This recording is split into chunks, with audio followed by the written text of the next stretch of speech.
Hi everyone, today I'm doing a vase makeover. It's quick and easy. It's a simple design but yet it's elegant. I'll be doing an abstract design and I'll be adding blue pampas grass to match my decor. It's a large floor vase and I think it turned out really nice, so let's get into it.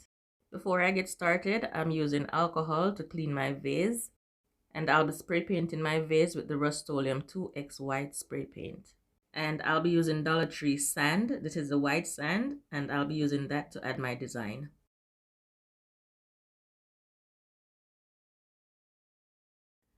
I am done painting my vase. I gave it 2 coats, and now I'm just using my same spray paint to cut my design.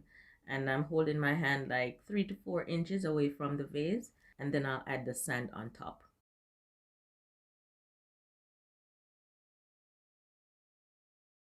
Now my design is dry, so I'm using a foam brush to clean up the area and to make it look a little bit neater.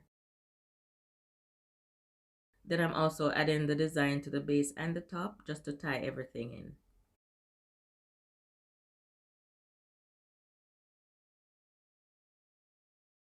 And then I'm retouching all the areas with my white spray paint. To seal my design and to avoid the fallouts of the sand, I'm using a white clear coat from Rust-Oleum, and this is the gloss coat. And you can also use the white spray paint if you'd like. And you could stop here if you like a more subtle look, but I think it would look better in color, so I'll be using my Rust-Oleum gray spray paint. And to style my vase, I'll be adding blue faux pampas grass, and the link for these will be in the description box below.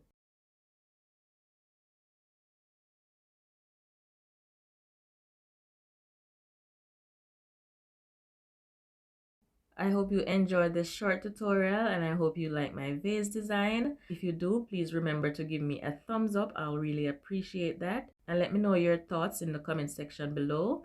All right, thank you so much for watching and I'll talk to you next time. Bye-bye.